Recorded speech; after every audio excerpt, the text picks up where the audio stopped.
Hello aspirants, welcome to Ekamais academy. ఈరోజు మనం discuss చేస్తున్న టాపిక్ ఏంటి అంటే రీసెంట్గా సెంట్రల్ గవర్నమెంట్ అంటే మినిస్ట్రీ ఆఫ్ హోమ్ అఫైర్స్ లడాఖ్కి సంబంధించి కొత్తగా 5 జిల్లాలను ఏర్పాటు చేయడం జరిగింది. ఈ కాంటెక్స్లో అసలు ఇప్పుడు కొత్తగా 5 జిల్లాల ఆవశ్యకత ఏంటి అనేది తెలుసుకుందాం. దాంతోపాటు లడాక్ అనేది జాగ్రఫికల్గా స్ట్రాటజిక్గా మనకి ఎలా ఇంపార్టెంట్ అనేది తెలుసుకుందాం. దాంతోపాటు 6th షెడ్యూల్ స్టేటస్ డిమాండ్ అనేది రీసెంట్గా న్యూస్లో ఉంది కదా. సో 6th షెడ్యూల్ వల్ల కలిగే బెనిఫిట్స్ ఏంటి, లడాఖ్కి ఇవ్వకపోవడానికి గల రీజన్స్ ఏంటి అన్ని కూడా తెలుసుకునే ప్రయత్నం చేద్దాం. సో వీడియో మొత్తం చూడండి, చాలా ప్రిలిమ్స్ రిలేటెడ్ ఫ్యాక్ట్స్ తో పాటు కాన్సెప్చువల్ ఐడియా వస్తుంది. దెన్ ఫస్ట్ థింగ్ మనం వీడియో కాంపోనెంట్స్ చూద్దాం. వై ఇన్ న్యూస్, తర్వాత లొకేషన్ ఆఫ్ లడాక్ అనేది చూద్దాం.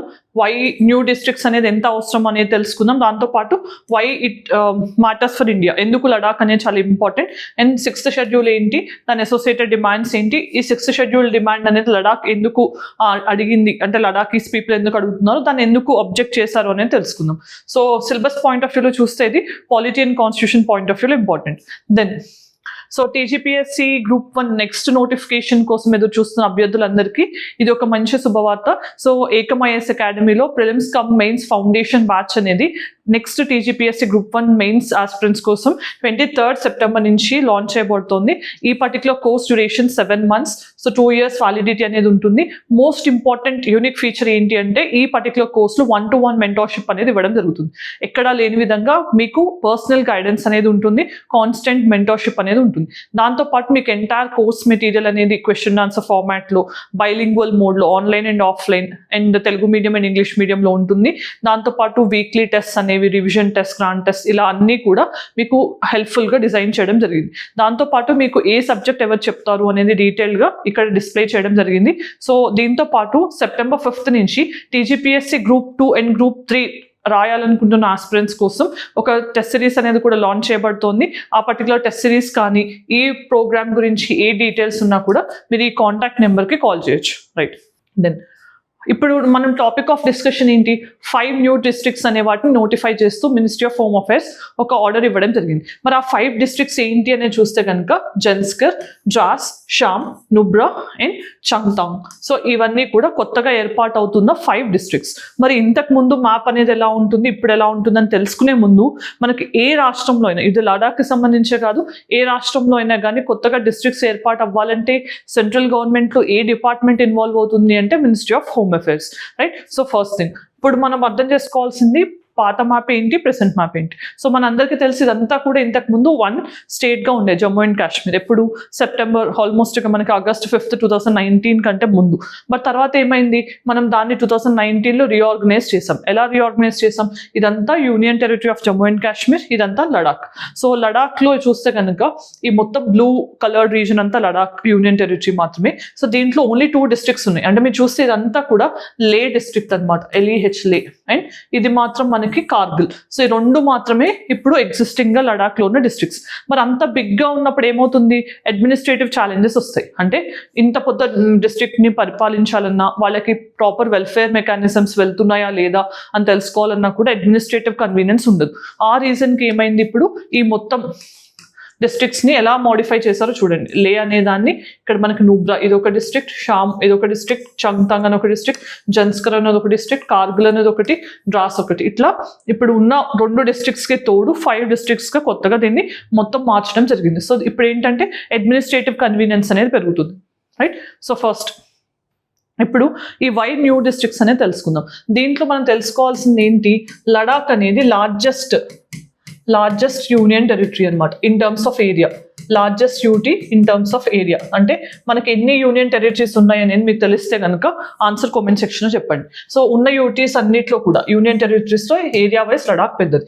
దాంతోపాటు మనం అర్థం చేసుకోవాల్సింది ఏంటి, ఇప్పటి వరకు దీంట్లో 2 డిస్ట్రిక్ట్స్ ఉన్నాయి, లే అండ్ కార్గిల్. రైట్. సో దాంతోపాటు ఇది లీస్ట్ పాపులేటెడ్ ఏరియా కూడా. సో లీస్ట్ పాపులేటెడ్ ఏరియా అవ్వడం వల్ల మెయిన్ ప్రాబ్లం ఏమవుతుంది, మనకి ఏరియా ఎక్కువ ఉంటుంది, పాపులేషన్ తక్కువ ఉండటం వల్ల అడ్మినిస్ట్రేషన్ అనేది అంత ఈజీ అవ్వట్లేదు. ఎందుకంటే మనకి డిఫికల్ట్ టెరైన్ ఒకటి ఉండటం వల్ల, డిఫికల్ట్ టెరైన్. ఓకే. సో ఇవన్నీ కూడా అడ్మినిస్ట్రేటివ్ ఛాలెంజెస్ని పోస్ట్ చేస్తున్నాయి అనమాట. సో అడ్మినిస్ట్రేటివ్గా మనకు ఛాలెంజింగ్గా మారింది కాబట్టి ఇప్పుడు దీన్ని మార్చడానికి ఓకే సో మనం కొత్తగా 5 డిస్ట్రిక్ట్స్ని క్రియేట్ చేసామన్నమాట. సో ఈ 5 డిస్ట్రిక్ట్స్ వల్ల మనకు కలిగే ప్రయోజనాలు ఏంటి అని అంటే లడాఖీస్కి గవర్నెన్స్ అనేది బెటర్గా ఉంటుంది, గవర్నెన్స్. దాని తర్వాత పార్టిసిపేటరీ మెకానిజం అనేది ఎన్హాన్స్ అవుతుంది, పార్టిసిపేటరీ మెకానిజం అనేది పెరుగుతుంది. దాంతోపాటు వెల్ఫేర్ స్కీమ్స్ ఏవైతే గవర్నమెంట్ ఇంప్లిమెంట్ చేస్తుందో అవన్నీ కూడా రీచబుల్గా ఉంటాయి అన్నమాట. సో ఇది అడ్వాంటేజెస్. 5 డిస్ట్రిక్ట్స్ ఎందుకు కావాలి, దాంతోపాటు మనకి దానివల్ల కలిగే ప్రయోజనాలు ఏంటి, సో ఇవన్నీ కూడా మనం గుర్తుపెట్టుకోవాలి. దెన్ అసలు లడాక్ అనేది భారతదేశానికి ఎందుకు అంత సిగ్నిఫికెంట్ అని చూస్తే కనుక ఫస్ట్ థింగ్ మనకి జియోపొలిటికల్ సిగ్నిఫికెన్స్ అనేది ఉంది.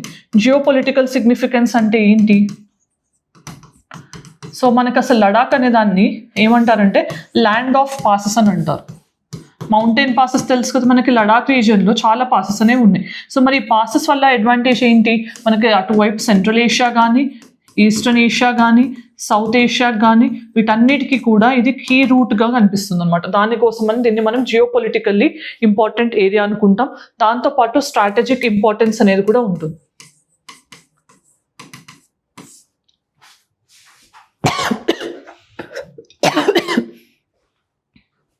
రైట్. సో స్ట్రాటజిక్ ఇంపార్టెన్స్ ఏంటి అంటే కనుక మనకి లడాక్ అనేది ఇండియాకి, పాకిస్తాన్కి, ఇండియా చైనాకి మధ్యలో ఉన్న ఏరియా అనమాట. సో అట్లా స్ట్రాటజిక్గా కూడా ఇండియాకి చాలా ఇంపార్టెంట్ ఏరియా. దాంతోపాటు మనకి ఎన్వైర్మెంటల్లీ ఎలా సిగ్నిఫికెంట్, మనకి ఎన్వైర్మెంటల్ సిగ్నిఫికెన్స్ మనకు తెలిస్తే కనుక ఇక్కడ ఎలాంటి ల్యాండ్స్ ఉన్నాయి మనకి. ఇది లడాక్ అనేది ఒక కోల్డ్ డెసర్ట్ అని అంటున్నాం, మనకి మీడోస్ ఉన్నాయి, ఆల్పైన్ మీడోస్ ఉన్నాయి. దాంతోపాటు మనకి నెంబర్ ఆఫ్ రివర్ వ్యాలీస్ ఉన్నాయి, మంచి అంటే ప్రకృతి పరంగా కూడా మనకి. అంటే మీకు తెలిస్తే కనుక మనకి ఇక్కడ ఒక నేషనల్ పార్క్ అనేది ఉంది. ఆ లడాఖ్లో చాలా పెద్ద నేషనల్ పార్క్. ఆ నేషనల్ పార్క్ ఒక పర్టికులర్ యానిమల్ కూడా అసోసియేట్ అయి ఉంది. అది ఏంటి అనేది ఆన్సర్ చేయడానికి ట్రై చేయండి, తెలియకపోతే వీడియో ఎండింగ్లో నేనే చెప్తాను. రైట్. ఎన్వైర్మెంటల్లీ అలా సిగ్నిఫికెన్స్ అనేది ఉంది. దాంతోపాటు కల్చరల్ సిగ్నిఫికెన్స్ అనేది కూడా ఉంది. కల్చరల్ సిగ్నిఫికెన్స్ ఎందుకొరకు అని అంటే కనుక మనకి జనరల్గా ఇక్కడ బుద్ధిజం అనేది ప్రిడామినెంట్గా ఉంటుంది. సో బుద్ధిస్ట్ మొనాస్ట్రీస్ కానీ, కల్చరల్ సిగ్నిఫికెన్స్, లడాఖీస్ ఉన్నారు, ముస్లిమ్స్ ఉన్నారు, బుద్ధిస్ట్ ఉన్నారు. సో అట్లా సిగ్నిఫికెన్స్ అనేది కల్చరల్లీ ఉంది. దాంతోపాటు ఎకనామిక్గా అంటే మనకి టూరిజం ఒకటే కాదు, అగ్రికల్చర్ కానీ, రెన్యూబుల్ ఎనర్జీ కానీ, other employment opportunities, pastoral communities ఉన్నారు. సో ఇలా మనకి ఎకనామిక్ పరంగా కూడా ఇంపార్టెంట్. దెన్ మనం చూస్తే కనుక ఇది టూరిజంతో పాటు అదర్ ఆపర్చునిటీస్ అంటే ట్రెక్కింగ్ కానీ, మౌంటైనరింగ్ కానీ వీటన్నిటికీ సూటబుల్గా ఉంటుంది. ఎందుకంటే ఆల్మోస్ట్గా లడాక్ అనేది హైయెస్ట్ ఆల్టిట్యూడ్ మీద ఉంది.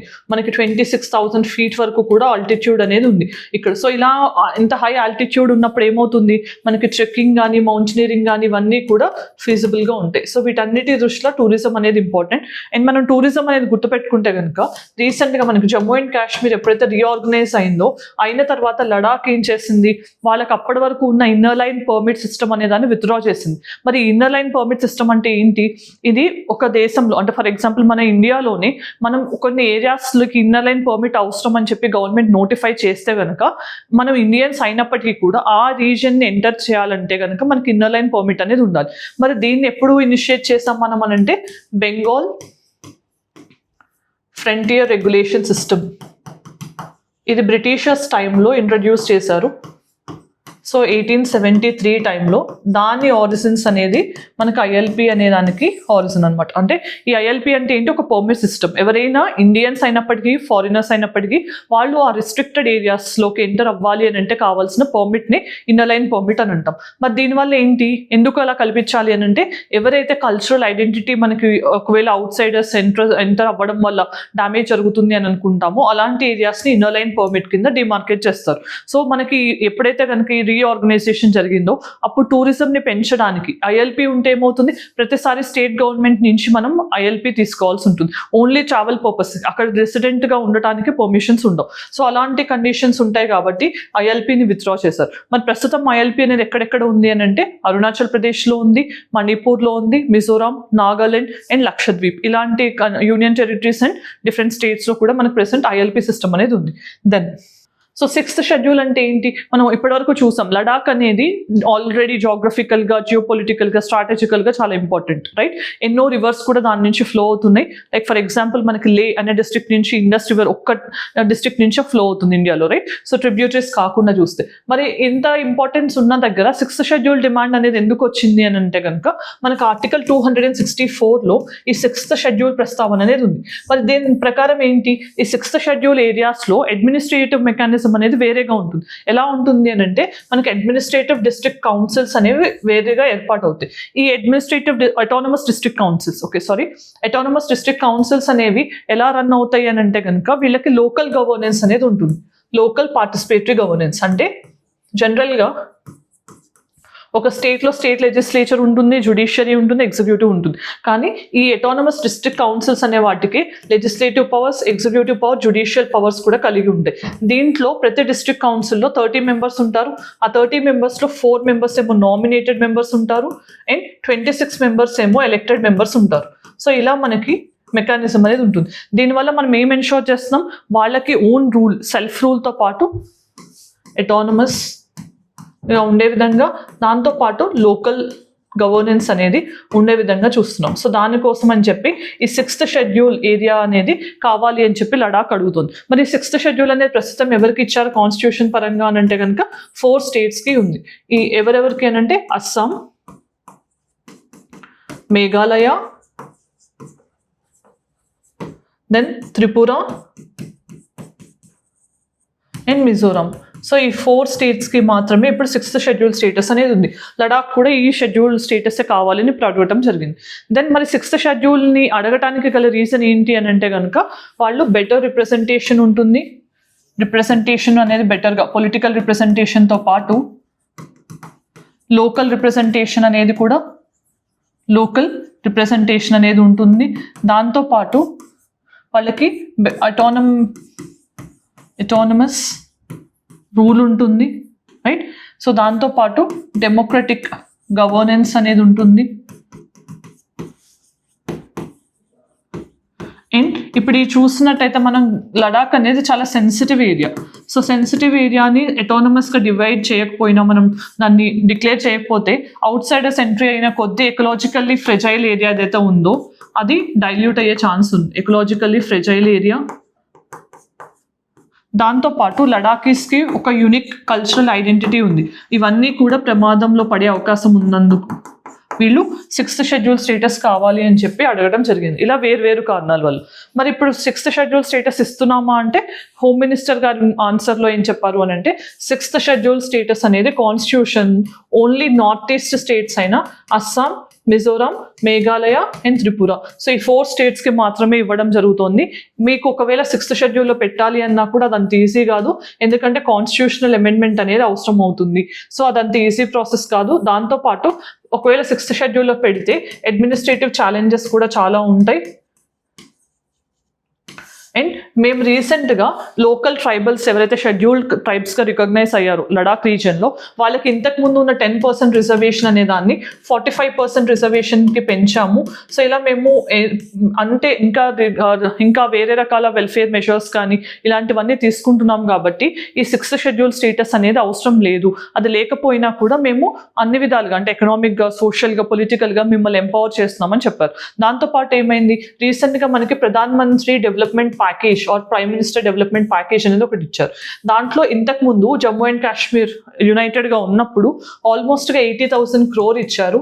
దీని కింద 63 ప్రాజెక్ట్స్ అనే వాటిని టేకప్ చేస్తామని చెప్పారు. ఈ 63 ప్రాజెక్ట్స్లో రీఆర్గనైజేషన్ తర్వాత లడాక్కి 9 ప్రాజెక్ట్స్ అనేవి ఎలకేట్ అయినాయి. ఈ 9 ప్రాజెక్ట్స్ అనేవి వర్త్ ఆఫ్ 20,000 crore, అంటే ఆల్మోస్ట్ 1/4 ఆఫ్ ద బడ్జెట్ అనేది వస్తుంది. దాంతోపాటు మనకి Indus river Sindhu infrastructure development project అనేది కూడా ఒకటి లాంచ్ చేశారు. దీనికి 25 crores ఎలకేట్ చేయడం జరిగింది. దీనివల్ల ఇన్ఫ్రాస్ట్రక్చర్ డెవలప్మెంట్ అనేది ఎన్షూర్ అయ్యే విధంగా ప్లాన్ చేస్తున్నారు. సో ఇలా హోమ్ మినిస్టర్ గారు ఏం చెప్తున్నారు, మీకు 6th షెడ్యూల్ లేదు అంతే, కానీ మేము అన్ని విధాలుగా ఆల్రౌండ్ డెవలప్మెంట్ వచ్చే విధంగా డిఫరెంట్ మెథడ్స్లో ట్రై చేస్తున్నాం కాబట్టి 6th షెడ్యూల్ స్టేటస్ అనేది కుదరదు అని చెప్పడం జరిగింది. మరి మనం వే ఫార్వర్డ్గా ఏం సజెస్ట్ చేయాలి ఇక్కడ అని అంటే కనుక సొల్యూషన్గా ఏం చెప్తారు మీరు? ఎప్పుడైనా కూడా మనకి గవర్నెన్స్ అనేది పార్టిసిపేటివ్గా ఉండాలి, రైట్. సో పార్టిసిపేటివ్ గవర్నెన్స్ అనేది అడ్వైస్ చేయొచ్చు. అలానే ఈ లడాక్ లాంటి ఏరియాస్ అనేవి కొంచెం జియోపొలిటికల్గా sensitive areas and strategical important areas కాబట్టి మనకి పీస్ఫుల్ డైలాగ్ అనేది చాలా అవసరం. సో ఎటువంటి డిస్ట్రప్షన్స్ ఉన్నా కూడా చైనా లాంటి కంట్రీస్ ఈ పర్టికులర్ ఏరియాస్ని కంట్రోల్ చేయడానికి ట్రై చేస్తున్నాయి. ఆల్రెడీ అక్సై చిన్ రీజన్ అనేది చైనా కంట్రోల్లోనే ఉంది. సో అలాంటి వాటిని మనం ఇంకా ఫర్దర్ ప్రివెంట్ చేయాలి అని అంటే కనుక పీస్ఫుల్ డైలాగ్ అండ్ నెగోషియేషన్స్ అనేది చాలా ఇంపార్టెంట్. దెన్ ఒక ప్రాక్టీస్ క్వశ్చన్ చూద్దాం. Consider the following statements about Ladakh Ignited Minds project. So it is an initiative launched by Indian Army and an NGO. The project aims to provide improved training facilities and an opportunity to study in niche educational institutions to the disadvantaged students of Ladakh. The project is being implemented by the Ministry of Home Affairs. So వీటిలో ఎన్ని options correct అనేది answer comment సెక్షన్లో చెప్పండి. Then mains question, discuss the strategic significance of Ladakh in the context of India's geopolitical interest. అసలు strategic significance ఏంటి అనేది మనం ఫస్టే డిస్కస్ చేసాం. అది హైలైట్ చేస్తూ ఇన్ ఛాలెంజెస్ ఏంటి, లడాక్ ఉన్న ఛాలెంజెస్ ఏంటి, డెవలప్మెంట్ లేకపోవడము, ఐసోలేషన్గా ఉండటము, డిఫికల్ట్ టెరైన్ ఒకటి, ఇలాంటివి హైలైట్ చేస్తూ దెన్ ఇప్పుడు ఇలా యూనియన్ టెరిటరీగా క్రియేట్ చేయడం వల్ల సోషియో ఎకనామిక్ డెవలప్మెంట్ అనేది ఇంపాక్ట్ అయిందా లేకపోతే పాజిటివ్గా ఇంపాక్ట్ అయిందా అనేది ఆన్సర్ చేయడానికి ట్రై చేయండి. దెన్ మనం ఈ వీడియోలో ఏం డిస్కస్ చేసాము అంటే రీసెంట్గా లడాక్లో కొత్తగా 5 జిల్లాలను ఏర్పాటు చేసిన సంగతి తెలిసిందే. దాంట్లో భాగంగా ఆ 5 డిస్ట్రిక్ట్స్ ఏంటి, ఇంతకు ముందు ఉన్న మ్యాప్ ఏంటి, ఇప్పుడున్న మ్యాప్ ఏంటి, ఎలా రీఆర్గనైజ్ అయింది అనేది తెలుసుకున్నాం. ఇలా కొత్త జిల్లాలను ఏర్పాటు చేసినప్పుడు హోమ్ మినిస్ట్రీ ఏం చేయాలి, కొన్ని థింగ్స్ని కేర్టేక్ చేయాలి. అంటే హెడ్ క్వార్టర్స్ ఎస్టాబ్లిష్ చేయాలి ఒక్కొక్క జిల్లాకి, దాంతోపాటు పోస్టల్ ఆఫీసెస్ ఎస్టాబ్లిష్ చేయడం, ఇలాంటివన్నీ వాళ్ళు ఫాలోఅప్ చేయాల్సి ఉంటుంది. దానికోసం ఒక కమిటీని కూడా ఏర్పాటు చేశారు లడాక్ విషయంలో. దాని తర్వాత లడాక్ అనేది 6th షెడ్యూల్ స్టేటస్ ఎందుకు డిమాండ్ చేస్తుంది, అసలు 6th షెడ్యూల్లో ఉన్న ప్రొవిజన్స్ ఏంటి, దాంతోపాటు ఇప్పుడు రీసెంట్గా మేము ఆ డిమాండ్ని ఫుల్ఫిల్ చేయలేము అని హోమ్ మినిస్టర్ చెప్పడానికి గల కారణాలు ఏంటి, అలాంగ్ విత్ ప్రాక్టీస్ క్వశ్చన్స్ అనేది చూడటం జరిగింది. ఈ వీడియో మీకు నచ్చినట్లయితే కనుక మీ ఒపీనియన్ కామెంట్ సెక్షన్లో చెప్పండి. Thanks for joining us. Have a great day.